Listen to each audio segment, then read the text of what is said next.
Good morning, students. In your previous classes, you have learned about the science and the branches of science, that is physics, chemistry, biology, zoology. Students, today we have to take the basic concepts of the one of most important branch of science, that is chemistry. Students,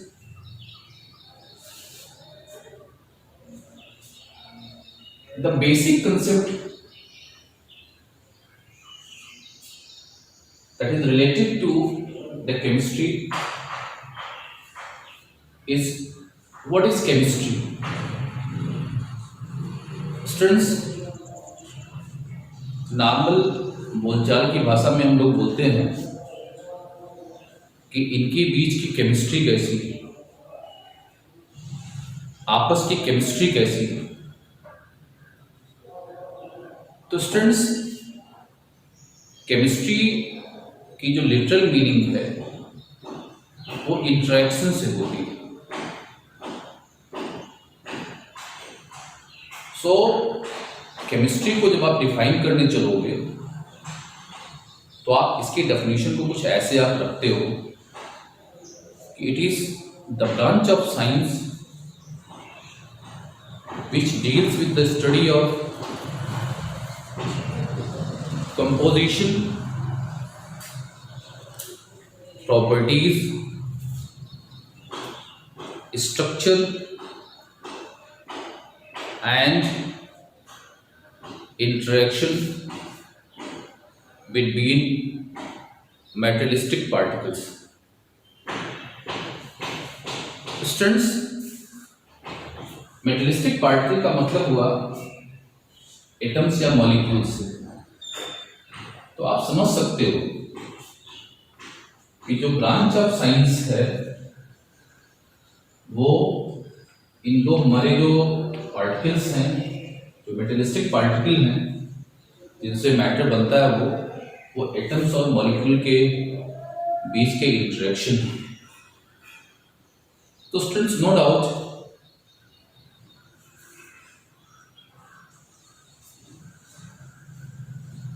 in order to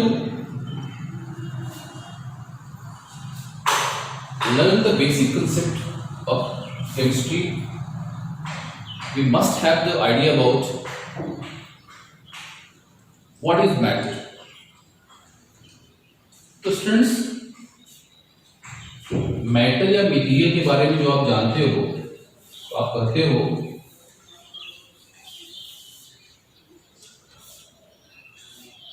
matter या material वो substance है जो जिसका अपना मास होता है और जो स्पेस में एक वॉल्यूम ऑक्युपाई करता है। स्टूडेंट्स, तो आप कह सकते हैं कि जिसका मास हो और जो स्पेस में एक डेफिनेट वॉल्यूम एक वॉल्यूम ऑक्युपाई करता हो, उनको हम लोग मैटर बोल सकते हैं, उनको मटेरियल बोल सकते हैं। बट अगर कोई मटेरियल इस तरह का है जिसका मास हो और वॉल्यूम, इसके साथ दो चीजें और जोड़िए जिसको आप अपने 5 सेंसेस से परसीव कर सकते हो। आपके पास जो सेंसेस 5 हैं, अगर उनसे उनको परसीव किया जा सकता है तो डेफिनेटली आप कहेंगे that material should be called as a matter. Students, तो let us first try to classify the matter.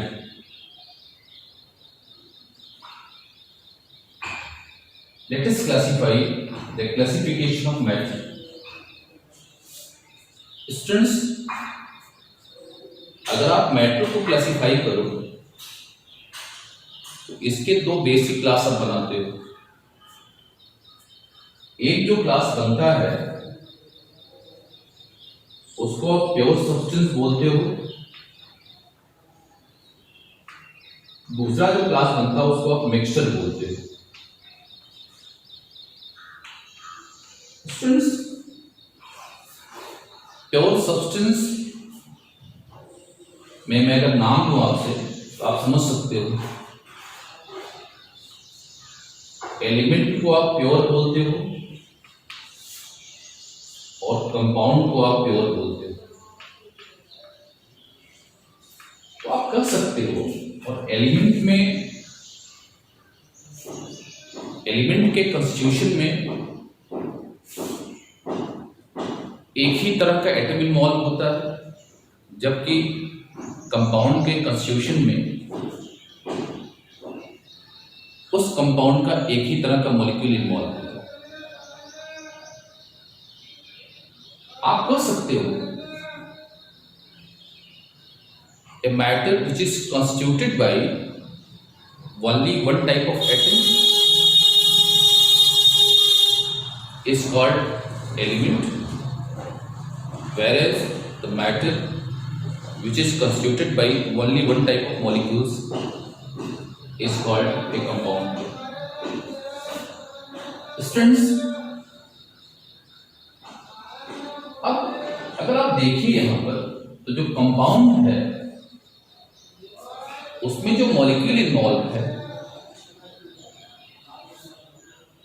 This is obtained through the combination of atoms of same or different element in a different proportion. इसमें तो atom involve है, लेकिन इसमें जो molecule involve है, तो molecule की डेफिनेशन जब आप फ्रेम करेंगे तो आप कहेंगे molecule is obtained through the combination of atoms of same और different element in a different proportion.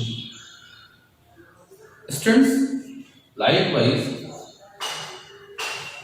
आप मिक्सचर की बात करो, मिक्सचर भी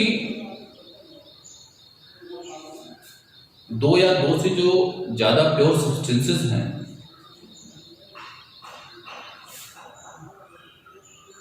उनसे बनता है। It is obtained through the two or more pure substances, but the distribution of substances may be uniform, may not be uniform. So depending upon the uniformity of pure substances present in a mixture, we can classify the matters into two classes. One is called homogeneous mixture. Homogeneous को आप ऐसे बोलोगे कि जिसमें उस तरह का mixture जिसमें जो उसके कॉन्स्टिट्यूएंट्स हैं उनको आइडेंटिफाई ना किया जा सके, which cannot be distinguished with the naked eye.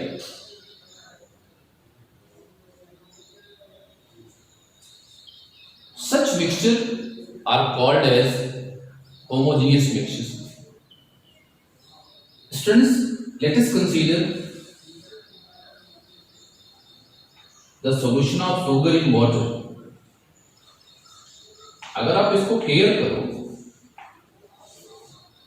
तो शुगर का पार्टिकल और वाटर के जो पार्टिकल्स हैं उनको इस मिक्सचर में आप डिस्टिंग्विश नहीं कर सकते हो। So that is why as per our definition, जो solution बनेगा that should be called as homogeneous solution. Students, but जो दूसरी तरह का जो हमारा सोल्यूशन है,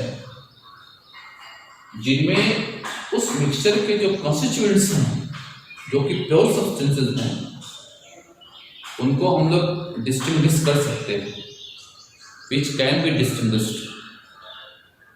जैसे हम आपसे कहें कि आप सैंड और कोल का एक मिक्सचर बनाइए, तो नो डाउट अगर आप सैंड और कोल का आप एक मिक्सचर बनाते हो, इस मिक्सचर में आप सैंड को भी आप आइडेंटिफाई कर सकते हो और कोल के भी जो पार्टिकल्स हैं उनको भी हम लोग आइडेंटिफाई कर सकते हैं। So no doubt this mixture, in this mixture the constituent can be identified. So as per our definition, that kind of mixture should be called as your heterogeneous mixture. Students, after this classification, that is homogeneous as well as the heterogeneous mixture, let us discuss the properties associated with matter. What are the different properties of matter? Students, the matter is associated with two properties. One of the properties is called its physical property and other is called its chemical property. Students, अगर आप physical property की बात करो, आप समझ सकते हो। देखिए, हम आपको नाम देते हैं, मान लो आपसे कहूं कि डेंसिटी को बताइए, सरफेस एरिया बताइए, रिफ्रैक्टिव इंडेक्स। स्टूडेंट्स, इन प्रॉपर्टीज को आप देखो तो इन प्रॉपर्टीज को हम लोग मैटर की फिजिकल प्रॉपर्टीज बोलते हैं। और अगर इन प्रॉपर्टीज की एक बात अगर आप सोचिए, all these properties can be measured without changing the identity of the matter. There is no need to change the identity of substance, identity of the matter for measuring these properties of matter like density, surface area, refractive index. Students, आपको थोड़ी सी मैं बात बताऊं, जैसे density आपको अगर major करना है तो केवल मास को मेजर कर लीजिए और उसका वॉल्यूम मेजर कर लीजिए। आप दोनों का रेशियो अगर आप निकाल लेंगे तो नो डाउट डेंसिटी का मेजरमेंट हो जाएगा। लाइकवाइज सरफेस एरिया को आसानी से मेजर कर सकते हो। रिफ्रैक्टिव इंडेक्स मेजर करने के लिए आपको क्या करना होगा, उस सब्सटेंस में जो लाइट की वेलोसिटी है, और आपको पता है जो एयर में जो लाइट की वेलोसिटी होती है, अगर velocity of light in medium को क्या करिएगा आप, अगर उसके एयर में जो वेलोसिटी उसके थ्रू आप डिवाइड कर देंगे, definitely can get the refractive index of the matter और सब्सटेंस हियर। सो ये सारी चीजें जो आप देख रहे हो, इससे यही बात पता लगती है कि physical properties are those properties of matter which can be measured without changing the identity of the substance. Students, let us consider the chemical properties. तो chemical property की अगर बात करिए आप, chemical properties की, तो आप समझ सकते हो कि chemical property में मैं आपको दे दूं,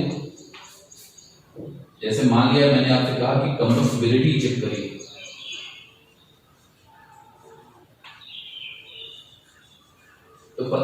अगर आपको कंबस्टिबिलिटी उसकी देखनी है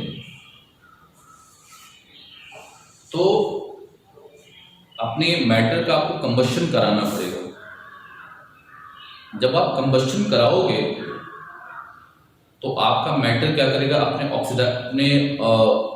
वो ऑक्सीडाइज कर जाएगा, मतलब उसकी आइडेंटिटी चेंज हो जाएगी। लाइकवाइज जब आपको किसी बेसिक सब्सटेंस की एसिडिसिटी कैलकुलेट करनी होती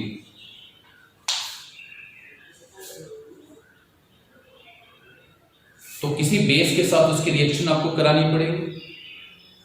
लाइकवाइज अगर किसी एसिड की बेसिसिटी आपको कैलकुलेट करनी है तो फर्दर उसको क्या करना पड़ेगा, उसको किसी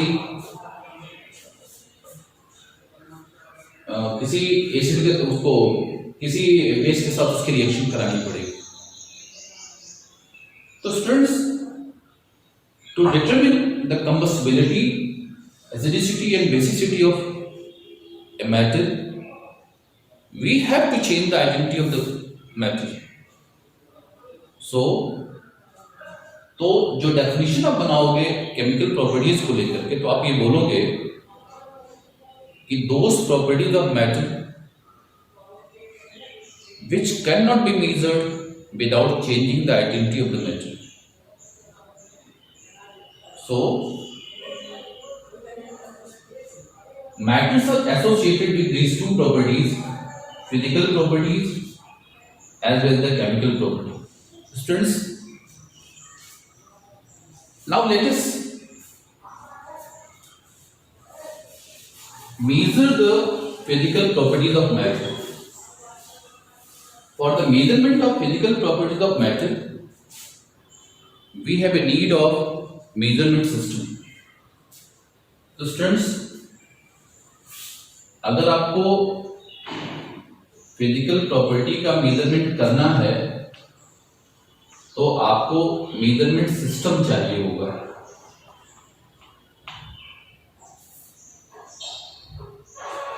students,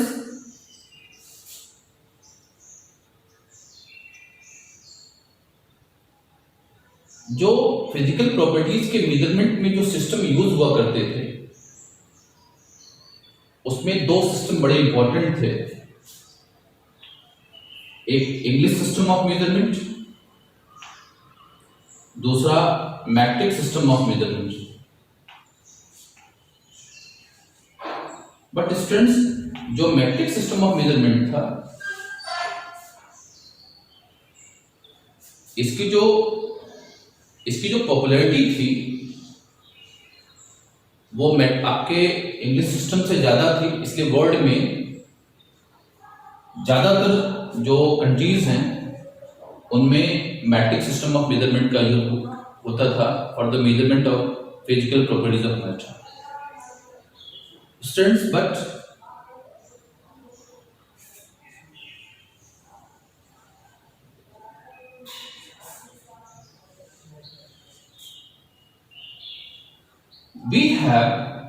we have a uniform, a homogeneous system of measurement which is called SI system of measurement is used worldwide.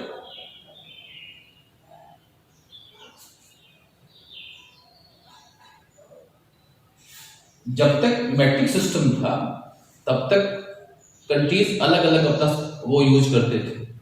कोई इंग्लिश यूज करता था, कोई मैट्रिक सिस्टम यूज करता था। बट ये जो डिस्क्रिपेंसी थी इसको अवॉइड करने के लिए एक हमारे पास एक यूनिफॉर्म सिस्टम ऑफ मेजरमेंट आया और जिसको रिसेंटली हम लोग पूरा वर्ल्ड इसको फॉलो कर रहा है। उस सिस्टम ऑफ मेजरमेंट को हम लोग इंटरनेशनल सिस्टम ऑफ मेजरमेंट बोलते हैं। स्टूडेंट्स, जो इंटरनेशनल सिस्टम ऑफ मेजरमेंट को शॉर्टली हम लोग एसआई सिस्टम ऑफ मेजरमेंट बोलते हैं। पता है, जो मैट्रिक सिस्टम था जो कि एसआई के पहले वर्ल्ड वाइड यूज होता था, इसकी 3 फंडामेंटल बेस यूनिट्स थी। इसकी 3 बेस यूनिट्स थी। एक को हम लोग किलोग्राम बोलते थे, दूसरे को लीटर बोलते थे, तीसरे को सेकंड बोलते थे। सॉरी, किलोग्राम, मीटर और सेकंड बोलते थे। Kilogram is used for the measurement of mass of the substance.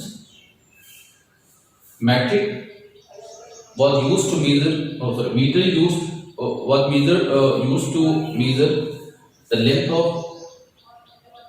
and second was used to measure the time. But जो SI सिस्टम है वो इसी का एक्सपेंडेड फॉर्म है। ये जो हमारा एक्सपेंडेड फॉर्म जो SI है, जो कि मैट्रिक का, इसमें क्या होगा, 7 base units. Instead of 3 base units, the SI system है 7 बेस यूनिट्स। उसमें आप बोलते हो kilogram,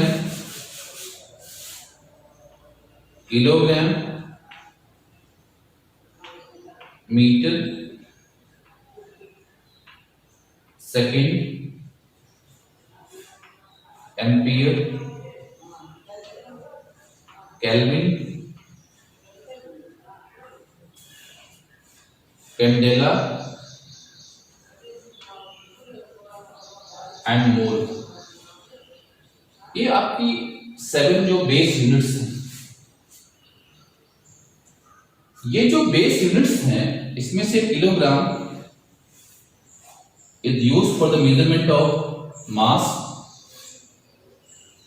meter is used for the measurement of length, second is used for the measurement of time,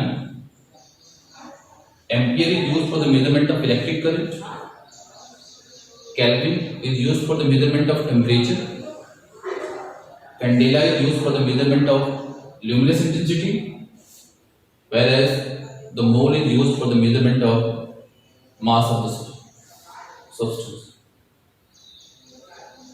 Students, amount of the substance. Students,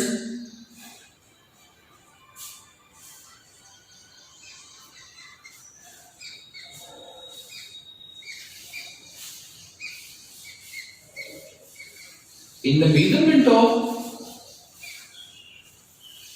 the physical properties of matter, oftenly we felt the need of multiple units and subunits, submultiple units. Students, for multiple units and submultiple units, we have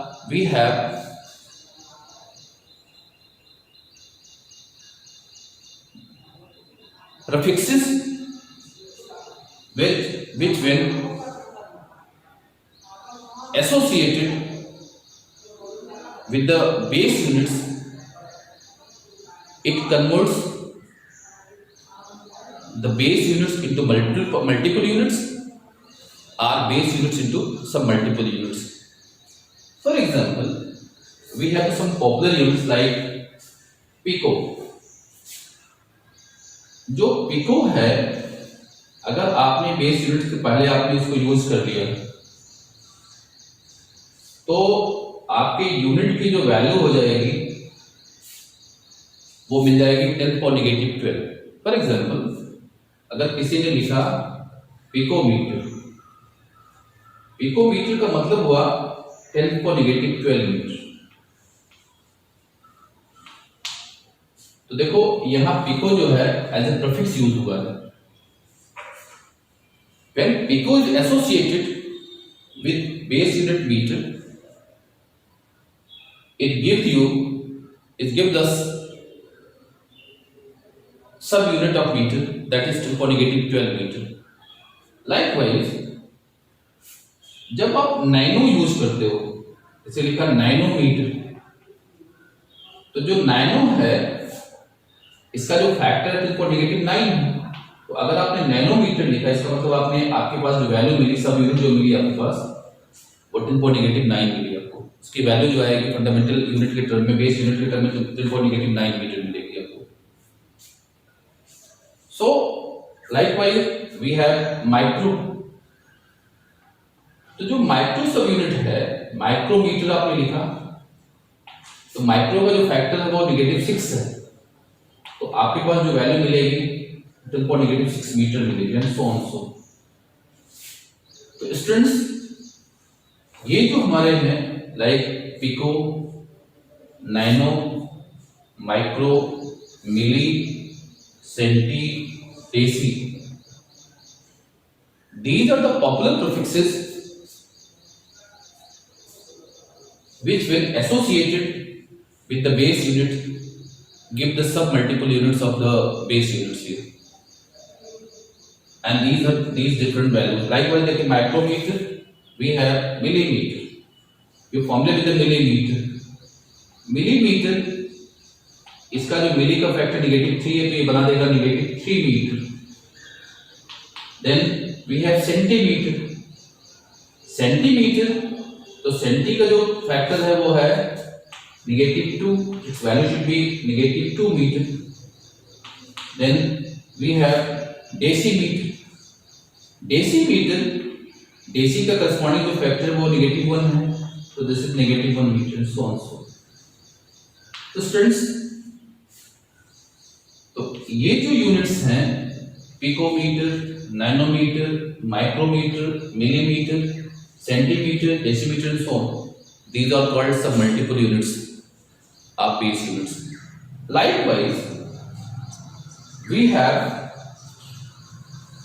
multiple units. Multiple units like जैसे आपसे बात की जाए डेका, तो Deka is the prefix when it is associated with your base unit, it gives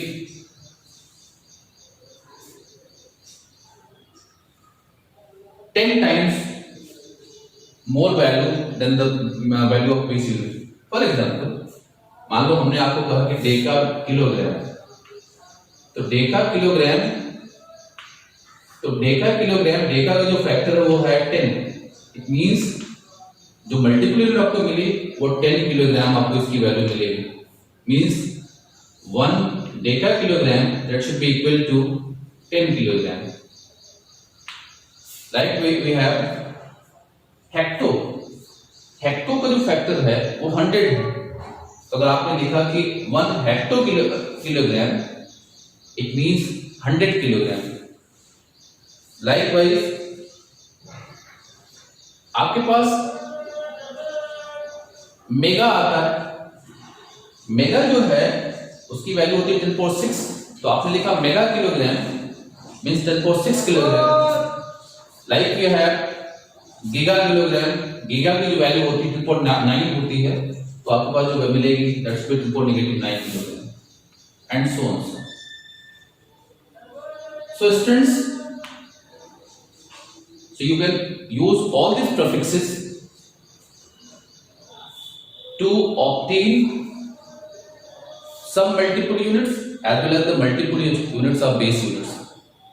Thank you.